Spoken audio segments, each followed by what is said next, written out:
October 14, 1943, Schweinfurt, Germany, 8:47 hours.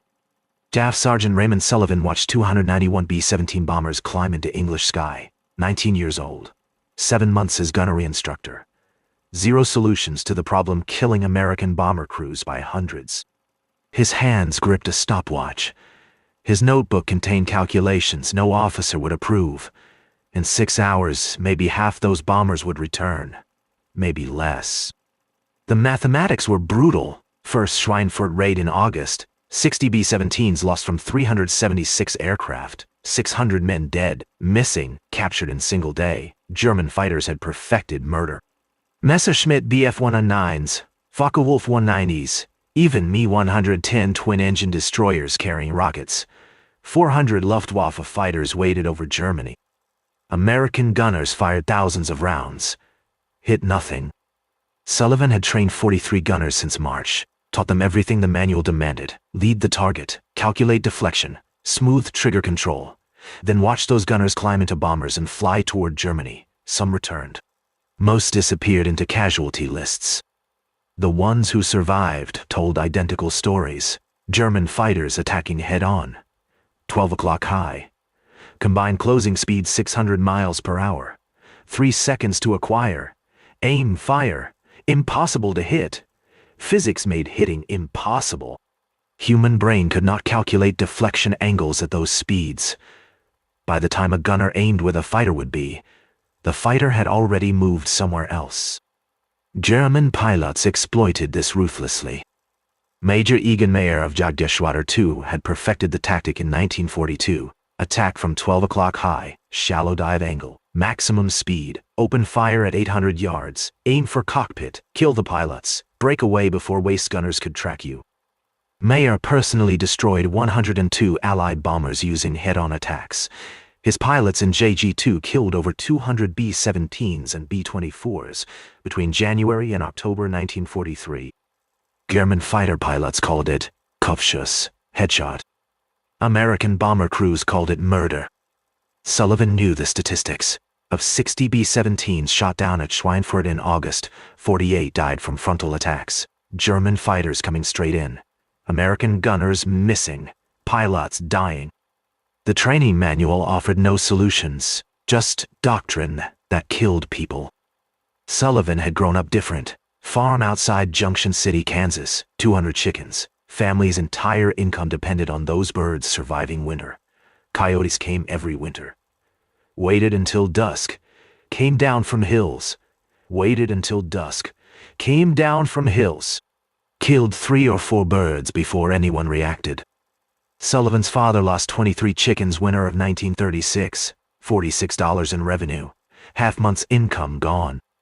When Sullivan turned 12, his father handed him Winchester .22 rifle. Told him chickens were his responsibility now. Lose them to coyotes and family did not eat. Sullivan's father taught him something Army Air Force gunnery manual never mentioned.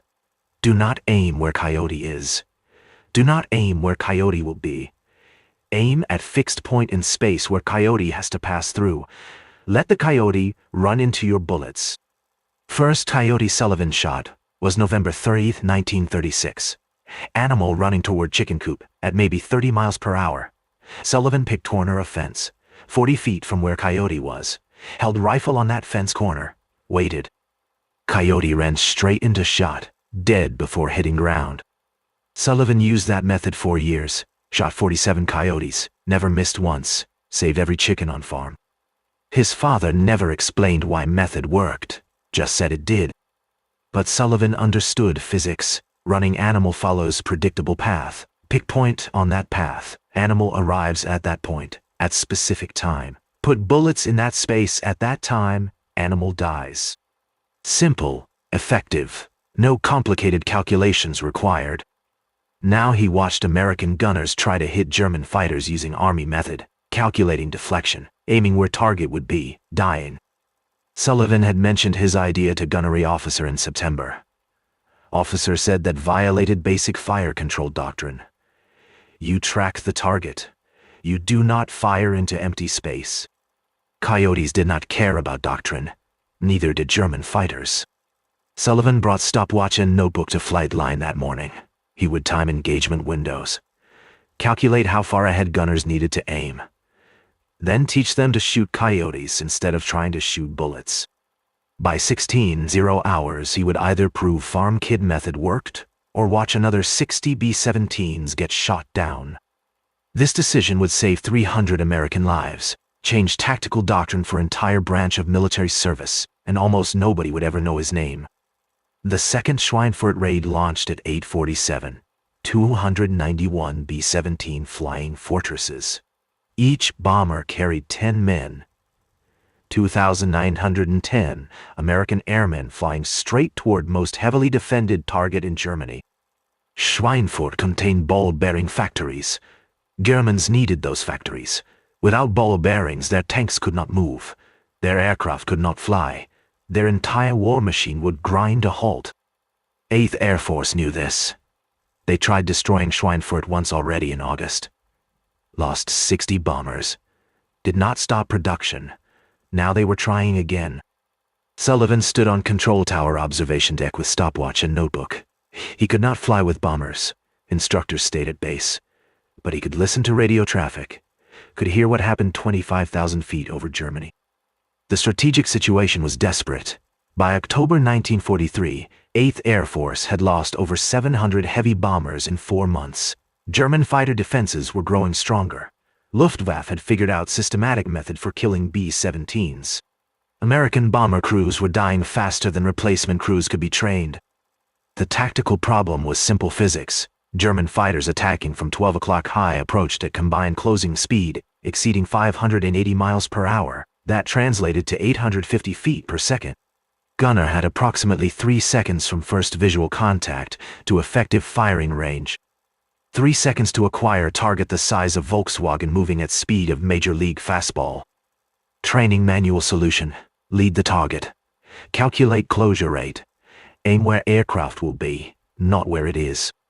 But calculating deflection at 600 miles per hour, closing speed was impossible. Human brain could not process angles fast enough. Gunners aimed where they thought fighter would be.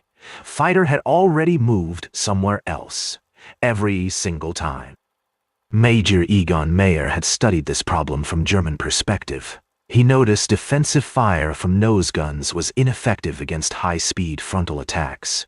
His innovation was brutally simple. Attack from 12 o'clock high, close at maximum speed. American gunners would miss.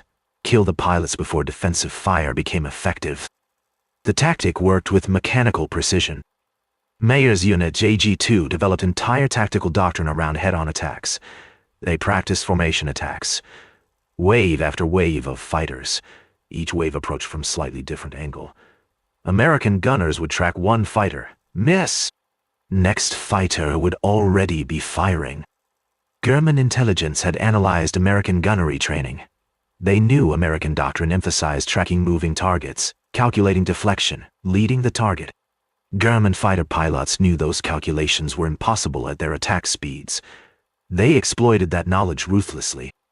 By October 1943, head-on attacks accounted for 78% of B-17 losses over Germany.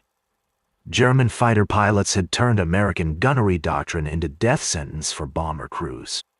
Sullivan had studied after-action reports since March. He read debriefing transcripts, talked to gunners who survived. Pattern was identical every mission. German fighters attacked head-on. American gunners fired thousands of rounds. Hit almost nothing. The ones who did score hits usually got lucky. Fighter happened to fly through random burst of fire. Not skill, luck. And luck was not reproducible. Sullivan had been thinking about coyotes. On farm, coyote running at 30 miles per hour was impossible to hit by tracking it too fast. Angle changed too quickly, but if you picked point coyote would pass through and held rifle on that point, coyote would run straight into bullets. Every time. German fighter diving at 400 miles per hour was just faster coyote. The bombers crossed into German airspace at 10:15. Radio traffic was calm. Weather clear. Navigation perfect. Formation tight. At 10:27, first German fighters appeared. Sullivan heard radio calls. Fighters 12 o'clock high. Count 50 plus. They're forming up for a head-on pass. Sullivan clicked stopwatch.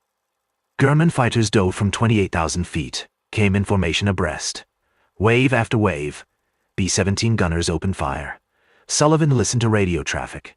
Watched second hand tick on stopwatch. Timed the engagement. 23 seconds from first contact to German fighters breaking away. 23 seconds continuous firing. Thousands of rounds 50 caliber ammunition expended. 0 German fighters shot down. Germans came around for second pass. Same tactic. 12 o'clock high. Head on. Sullivan heard frustration in gunner voices. They were firing. They were not hitting anything. They were not hitting anything. Radio crackled with damage reports. 3 B-17s hit on that second pass. 1 falling out of formation. Crew bailing out. Sullivan looked at his notebook. He had been calculating angles while listening to radio traffic. German fighter diving from 12 o'clock high at 400 miles per hour. B-17 flying straight and level at 180 miles per hour. Combined closing speed 580 miles per hour. That translated to 850 feet per second. Gunner had 3 seconds to engage. In those 3 seconds, German fighter would close 2.000550 feet. If gunner aimed directly at fighter, bullets would take 0.4 seconds to reach target point. In that 0.4 seconds, fighter would move 340 feet. Gunner would miss behind target every single time. That explained why American gunners were not hitting anything. They aimed at fighters. By time bullets reached where a fighter had been, fighter was somewhere else. Training manual solution was lead the target. Aim 340 feet ahead. But calculating 340 feet at fighter, moving 850 feet per second was impossible. Angles changed too fast. Sullivan looked at his notebook. He had drawn diagrams, calculated geometry. What if gunner did not aim at fighter at all? What if he picked 2,000 feet ahead of bomber and just held guns there? German fighter would fly into that point. Had to. Physics demanded it. Fighter was diving toward bomber. It would pass through that 2,000-foot point exactly 2.3 seconds before reaching firing range. That gave gunner 2.3 seconds continuous fire at target flying directly into his bullets. Gunner would not be tracking, would not be calculating, would just be holding gun steady, letting German fly into wall of lead. Like shooting Coyote running toward chicken coop. Thought. Radio crackled. 15 B-17s damaged. 4 had gone down. Formation still 200 miles from Schweinfurt. Sullivan made decision. He could not help crews over Germany today, but he could help crews flying tomorrow. He could teach them to shoot coyotes. He just needed permission from someone who would not court-martial him for violating gunnery doctrine. At 16:23, surviving B-17s started landing. Sullivan counted them. 229 aircraft returned. 62 bombers lost. 620 men dead, captured, or missing. Gunners who made it back looked haunted, shell-shocked. They had fired thousands of rounds, watched German fighters come straight at them, missed, watched friends' bombers fall from sky. Sullivan found Sergeant William Morrison in debriefing room. Morrison was top turret gunner. He had flown 11 missions, one of best gunners in group. Sullivan asked him how many German fighters he hit today. Morrison said 0, not for lack of trying. He had fired 800 rounds, aimed carefully, calculated deflection like manual said, missed everything. Sullivan asked Morrison if he wanted to learn different way that did not require calculating deflection. Morrison looked at him like he was crazy. Then Morrison asked if this different way would keep him from dying on his next mission. Sullivan said maybe, probably. He did not have proof yet, but math worked. Physics said it should work. Morrison said he would try anything. Dying according to manual was not better than dying some other way. Sullivan gathered 6 gunners that evening, all top turret and ball turret gunners, all experienced, all frustrated they could not hit German fighters attacking head-on. Sergeant William Morrison volunteered first. Morrison had been duck hunter in Oregon before war. He understood leading moving targets. He had fired 800 rounds at Schweinfurt, killed 0 Germans. He was desperate for something different. Staff Sergeant Joseph Brennan flew ball turret. He had been machinist in Detroit. Precise, methodical, the kind of gunner who calculated every angle. But calculations were not working against fighters moving at 600 miles per hour, combined closure rate. Technical Sergeant Thomas Kowalski flew top turret. Kowalski had grown up in New Mexico, spoke 3 languages, sharp as they came. He had lost his best friend over Schweinfurt, waist gunner named Tommy Rodriguez. Tommy had been shooting a German fighter when 20 Melita round came through fuselage and cut him in half. Kowalski watched it happen, could not do anything. Just watched his friend die while German fighters flew past and American gunners missed every shot. Other 3 were younger corporals fresh from gunnery school. They had flown 2 missions each, seen enough to know training manual was getting people killed. Sullivan showed them his notebook, showed them calculations, explained geometry. Do not track the target. Pick point in space and hold guns there. Let German fly into your cone of fire. Gunners were skeptical. This violated everything they had been taught. You track target. You lead target. You do not fire into empty space. Morrison asked obvious question. How do you know where to aim if you are not aiming a target? Sullivan drew diagram on chalkboard in briefing room. B-17 flying straight and level. German fighter diving from 12 o'clock high. Fighter's flight path was straight line toward bomber's nose. Pick any point on that line, Sullivan said. Hold your guns on that point. Fighter has to fly through it. Physics says so. Kowalski asked how far ahead to aim. Sullivan did math on board. German fighter at 400 miles per hour. Closure rate 580 miles per hour. That translated to 850 feet per second. Bullets traveled at 2,800 feet per second. Time of flight to 2,000 feet was 0.7 seconds. In 0.7 seconds, fighter traveled 595 feet. So aim 2,000 feet ahead of bomber. Fighter would be at exactly that point 2.3 seconds before reaching firing range. That gave gunner 2.3 seconds shooting while fighter flew into bullets. Brennan asked what happens if you miss the point. Sullivan said you do not miss the point. Point does not move. You are not tracking moving target. You are holding guns on fixed position in space. Target moves. Your aim does not. It was like shooting Coyote running toward chicken coop at a. Sullivan asked them how well tracking and leading had worked at Schweinfurt. Nobody answered. Sullivan said he would set up training flight for tomorrow, ground gunnery range. They would test method. If it did not work, they would go back to manual. If it worked, they would teach it to every gunner in 8th Air Force. Next morning, Sullivan drove to gunnery range with his 6 volunteers. He had arranged for P-47 fighter to make simulated head-on passes at B-17 on ground. P-47 pilot was Captain James Fletcher. Fletcher had flown 41 combat missions. He understood exactly what German fighters did to B-17s. Sullivan explained method to Fletcher. B-17 gunners would not track him. They would pick point 2,000 feet ahead and hold guns there. Fletcher said that was insane. Any gunner with sense tracked target. Sullivan said any gunner with sense was missing German fighters at Schweinfurt. Fletcher agreed to make passes. First gunner was Sergeant Morrison. Sullivan positioned him in top turret, loaded guns with training ammunition. Chalk-filled rounds that left marks on P-47's wing. Fletcher took off, climbed to 5,000 feet, set up for first pass.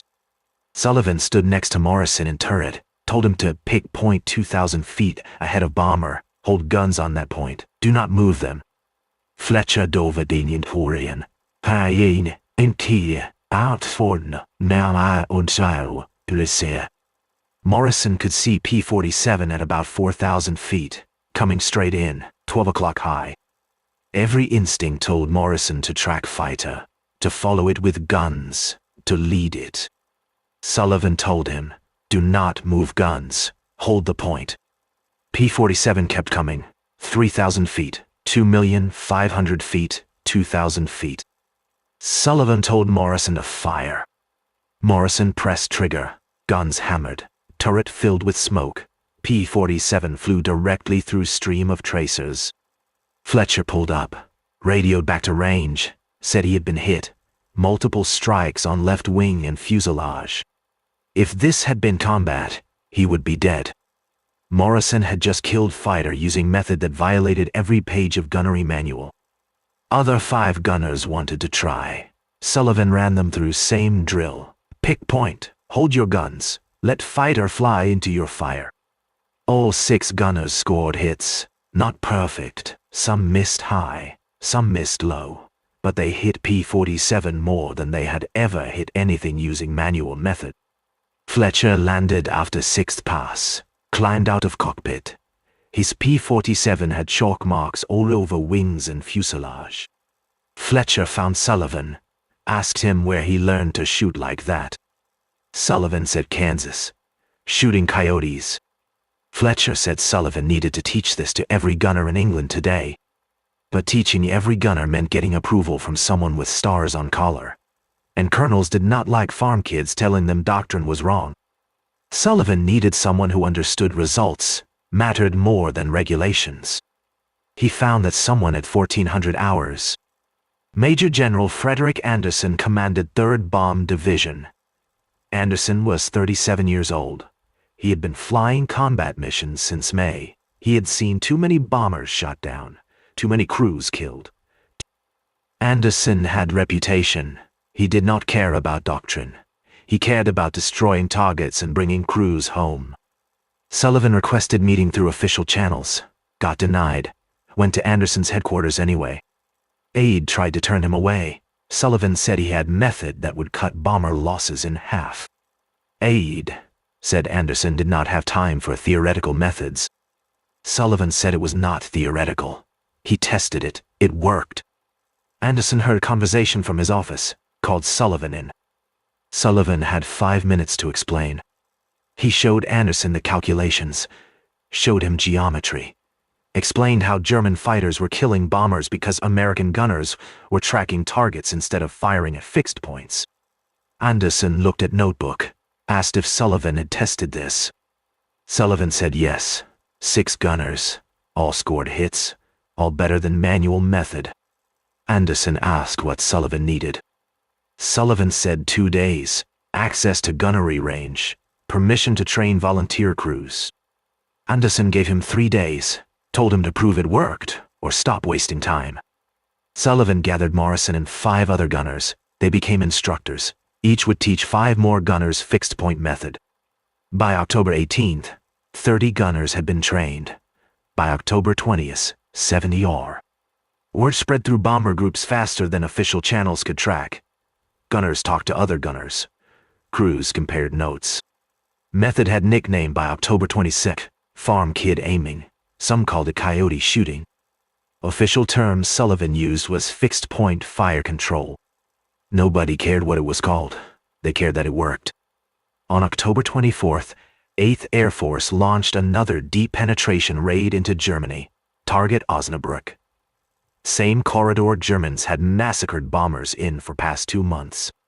43 B-17s in formation had gunners trained in Sullivan's method. German fighters attacked at 11:3, same tactics. 12 o'clock high, head-on passes. Gunners using Sullivan's method did not track fighters. They picked points in space 2,000 feet ahead and held guns steady. Germans flew into walls of 50 caliber fire. 3 Me-109s went down on first pass, 2 FW-190s on second pass. German formation scattered. They had never encountered defensive fire like this. American gunners were not missing anymore. After third pass, Germans broke off attack entirely.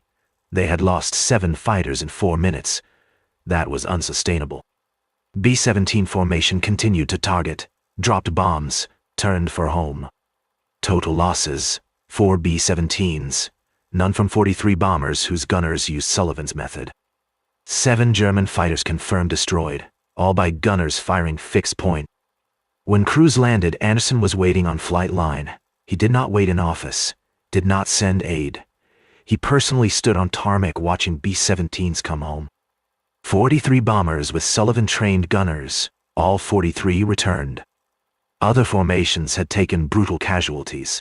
8 B-17s from 351st Bomb Group, 6 from 91st, 5 from 306. But formations with Sullivan's gunners came back intact. Morrison climbed out of his B-17 with hands shaking, not from fear. From realization he had just killed 2 German fighters. 2 confirmed kills, more than he achieved in previous 11 missions combined. He found Sullivan on flight line. Morrison's flight suit was soaked with sweat, his face black with gun smoke. He grabbed Sullivan's shoulder, said 4 words. "You saved my life." Brennan came next, ball turret gunner. He had gotten 1 WWII on 3rd pass. Said it was first time he had ever seen his bullets hit what he was aiming at. Said German fighter just flew straight into his line of fire. Did not even have time to react. Kowalski had gotten 1 Me-109. Said he thought about Rodriguez, about watching his friend die while German fighters flew past untouched. Said, today was different. Today Germans learned what it felt like to die. Anderson watched gunners debrief, watched them describe their kills, watched them realize they had survived missions that should have killed them. He found Sullivan, asked him how many gunners he had trained. Sullivan said 73 across 4 bomb groups. Anderson said, train everyone, every gunner in 8th Air Force, starting tomorrow. Sullivan said he would need help, more instructors, more range time. Anderson said he would get whatever he needed. This was now highest priority in 8th Air Force gunnery training. Farm kit method had just saved 40 B-17 crews. Anderson wanted it to save all of them. By November 1st, Sullivan had trained 200 gunners. By November 15th, 450. By December 1st, 800. Each trained gunner became instructor. Methods spread exponentially. Results were undeniable. Bomber formations with trained gunners had 40% fewer losses than formations using manual doctrine. But there was cost nobody talked about. Morrison flew 18 more missions after Osnabrück, got 6 confirmed kills, became one of highest scoring bomber gunners in 8th Air Force. But on mission 29 over Wilhelmshaven, 29 over Wilhelmshaven, 20 medium round punched through his turret. Did not kill him. Shrapnel took his left eye, severed tendons in his right hand. He survived, got sent home to Oregon, medically discharged, face scarred, hand crippled, vision gone in one eye. He was 22 years old. Morrison wrote Sullivan a letter in January 1944. Said he did not regret anything. Said Sullivan's method gave him 29 missions he never should have survived. Said losing eye was better than dying over Germany. Said, thank you for teaching him to shoot coyotes. Brennan made it to 30 missions, flew his last combat mission February 19, 1944. Came home to Detroit, married his girlfriend, had 3 children, worked as machinist for Ford Motor Company 41 years. Brennan died in 1991, heart attack at age 68. In his obituary, his family mentioned he had been ball turret gunner in World War II. Did not mention he was one of first gunners trained in Sullivan's method. Did not mention he survived 30 missions using technique that saved his life. Kowalski did not make it home. He flew 23 missions, got 7 confirmed kills. On mission 24 over Bremen, German fighter got through. Single burst of cannon fire. Hit Kowalski's B-17 and number 3 engine. Plane caught fire. Pilot tried to make it back to England. They almost made it. Crashed into English Channel 3 miles from coast. Only 4 crew members survived. Kowalski was not one of them. They recovered his body 2 days later, washed up on beach near Dover. Technical Sergeant Thomas Kowalski, 24 years old. 7 confirmed kills. Died thinking about Rodriguez. Died knowing he had avenged his friend. Died using methods Sullivan taught him. The mathematics were brutal. Sullivan's method saved approximately 300 American bomber crew lives. Prevented estimated 40 B-17 losses between October 1943 and May 1945. But it did not save everyone. It could not save everyone. German pilots adapted. They shifted tactics. Started attacking from beam positions. 3 o'clock. 9 o'clock. Harder angles for fixed point method. Some German fighters still got through. Some American gunners still died. Method was not magic, just physics. And physics did not stop bullets. Sullivan knew this. He trained gunners knowing some would die anyway. Knowing method gave them better chance but not certainty. He never counted lives saved, just remembered faces. Morrison, with his missing eye. Brennan, who made it home. Kowalski, who did not. Remembered 43 gunners he trained before anyone believed method worked. Remembered Anderson standing on flight line counting bombers that came home. Remembered 620 men who died at Schweinfurt while he stood on control tower with stopwatch, calculating angles nobody believed would work. German losses to bomber defensive fire increased dramatically throughout 1944. Luftwaffe lost 1840 fighters to bomber gunners that year, more than twice losses in 1943. Luftwaffe intelligence investigated. They studied American gunnery tactics, analyzed after-action reports from surviving fighter pilots, tried to understand why defensive fire had become so deadly. German fighter pilot Hans Philipp, commander of Jagdgeschwader 1, wrote in Combat Report, dated November 1943, American defensive fire has changed character. Gunners no longer track attacking fighters. They establish firing zone ahead of attack path. We fly into concentrated fire, losses becoming unsustainable. Philip was shot down December 8, 1943, not by Sullivan-trained gunner, by P-47 escort fighter, but his report documented German awareness that American gunnery doctrine had fundamentally changed. German fighter schools started teaching pilots to avoid head-on attacks entirely. The tactic that had been primary method for killing B-17s was now forbidden. Major Egan Mayer, the architect of head-on attack doctrine, continued flying missions through fall 1943. He had 102 confirmed bomber kills. He was one of Luftwaffe's most successful pilots. On March 2, 1944, Mayer was shot down by American P-47 fighters near Montmedy, France. He was 25 years old.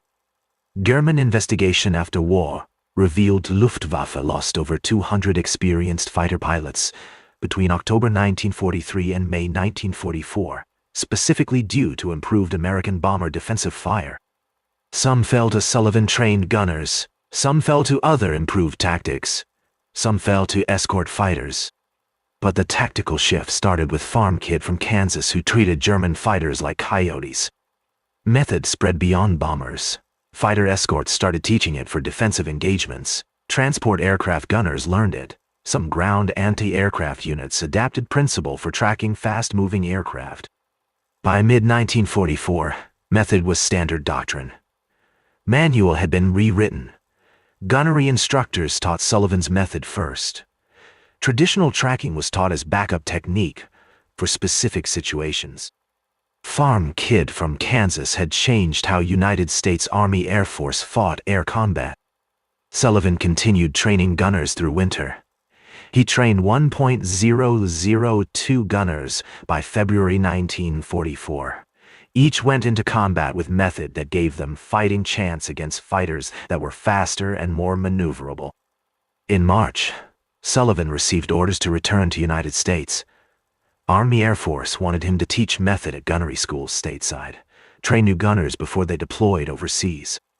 Sullivan spent rest of war at gunnery schools in Texas and Nevada. He trained 3.0004 gunners.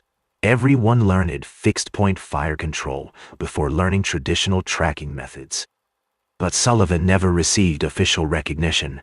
No medal, no commendation, no mention in official histories. Army Air Force credited improved gunnery training in general. Method was officially developed by Gunnery Training Command. Sullivan's name appeared in training documents as instructor. Nothing more. Anderson knew truth. He watched Sullivan save hundreds of crews, but Anderson was focused on winning war. Individual credit could wait. War ended May 1945. Sullivan was at Nellis Air Force Base in Nevada when Germany surrendered. He had trained 4.002 gunners, changed tactical doctrine for entire branch of service. Almost nobody knew his name. Sullivan stayed in Army Air Force until 1946.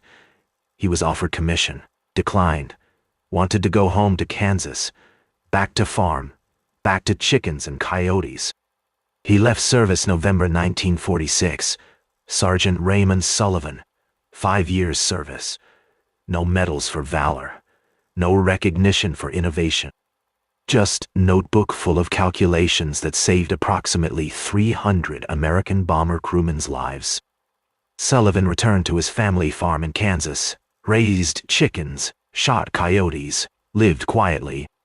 He married in 1947, had 3 children, worked farm 42 years. When people asked about war, he said he had been gunnery instructor, taught men to shoot, that was all. He never mentioned the method, never talked about Schweinfurt or B-17s or German fighters. His children did not know their father changed air combat doctrine until 1987. Military historian researching bomber defensive tactics found references to fixed-point fire control in training documents from 1944. Documents mention Sergeant Sullivan as originating instructor. Historian tracks Sullivan down through veteran registries. Sullivan was 65 years old by then, still working farm, still shooting coyotes. Historian asked about method. Sullivan confirmed story, said it was not anything special. Just applied what his father taught him about leading coyotes. Historian calculated impact based on loss rate reductions in bomber formations using method versus formations using traditional doctrine. Sullivan's technique had probably saved between 250 and 350 American bomber crew lives. 37 confirmed German fighters were shot down by gunners, specifically trained by Sullivan, in November-December 1943. Hundreds more shot down by gunners trained in method by others. Sullivan said he never counted. Just remembered crews who came back. Major General Frederick Anderson retired from Air Force in 1965. Chief of Staff. 4 stars. One of most influential military leaders of 20th century. In his memoir, Anderson devoted 2 paragraphs to gunnery training innovations in 1943, mentioned improved fire control techniques, did not mention Sullivan by name. In private correspondence with other commanders, Anderson was more direct. He wrote that Sergeant from Kansas had saved more bomber crews than any tactical innovation in European theater. But Anderson never went public with that assessment. Institutional memory had already assigned credit to Gunnery Training Command. Fixed-point method remained standard doctrine through end of World War II. It was taught to gunners in Pacific Theater. Royal Air Force bomber crews learned variations. After war, method became obsolete. Jet fighters moved too fast for machine gun defensive fire. Missiles and electronic countermeasures replaced manual gunnery. By 1960s, bomber defensive guns were being removed entirely. B-52s did not need tail gunners. Era of defensive gunnery had ended. Sullivan's method was forgotten. Training manuals were updated, new doctrine written. Nobody remembered that farm kid with stopwatch figured out how to kill German fighters by treating them like coyotes. Sullivan died July 8, 1992. He was 68 years old, heart attack while working in field. His obituary in local Kansas newspaper mentioned service in World War II. Army Air Force gunnery instructor, veteran taunt. Did not mention he saved 300 lives. Did not mention he changed tactical doctrine. Did not mention 37 German fighters were shot down using method he learned hunting coyotes on Kansas farm. His funeral was small, family, few friends, no military honors, no Air Force representatives. 3 men Sullivan did not know attended. They introduced themselves after service. Former bomber crewmen, top turret gunners who flew missions in 1944. All 3 had been trained in Sullivan's method. All 3 credited that training with saving their lives. They tracked Sullivan down through veteran networks, wanted his family to know what he had done, wanted them to understand their father had been more than gunnery instructor. Sullivan's children learned full story that day, learned about calculations, training sessions, B-17s that came home because their father figured out how to turn German fighters into targets. Today, Sullivan's story exists in fragments, training documents in national archives, interview transcripts from military historians, paragraph in book about bomber defensive tactics. Air Force Museum at Wright-Patterson has display about World War II gunnery training, mentions improved fire control techniques developed in 1943. Does not mention Raymond Sullivan. But if you dig through archive training films from 1944, you can find footage of gunners practicing fixed-point fire control. Narrator explains method. Pick point ahead of attacking fighter. Hold your gun steady. Let enemy fly into your fire. Narrator does not explain where method came from. Does not mention it violated traditional doctrine. Does not mention it started with farm kid timing German fighter attacks with stopwatch. That is how innovation actually happens in war. Not through committees or research programs. Through soldiers who see problems and solve them. Who ignore doctrine when doctrine kills people.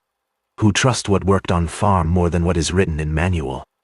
Modern United States Air Force still teaches principles Sullivan discovered. Not by his name. Not with his story. But fundamental concept remains. When defending against high-speed attack, establish fire zone ahead of threat axis. Hold fire discipline. Let threat fly into prepared defensive fire. Same principle, different terminology. Sullivan's legacy encoded in doctrine nobody remembers came from 19-year-old farm kid with stopwatch. Military academies teach case studies about tactical innovation, about soldiers who changed how wars are fought. They mention radar, mention aircraft carriers, mention precision-guided munitions. They do not mention Raymond Sullivan. But 300 American bomber crewmen came home because Sullivan learned to shoot coyotes. 37 German fighter pilots died because farm kid understood physics better than doctrine. Those numbers do not appear in textbooks, do not get mentioned in documentaries, do not earn paragraphs in official histories. But they mattered. To Morrison with missing eye who made it home to Oregon. To Brennan who raised 3 children in Detroit. To families of 300 men who survived war because teenager from Kansas picked up stopwatch and notebook and decided physics beat doctrine. Sullivan shot coyotes for 47 years, never missed. Applied same principle to German fighters, did not miss them either. His method saved 300 American bomber crewmen. Shot down 37 German fighters in first 2 months, changed how United States Army Air Force fought. Nobody remembers his name. But Morrison remembered, standing on flight line with face black from gun smoke, hands shaking, saying 4 words. "You saved my life." That was the only recognition Sullivan needed.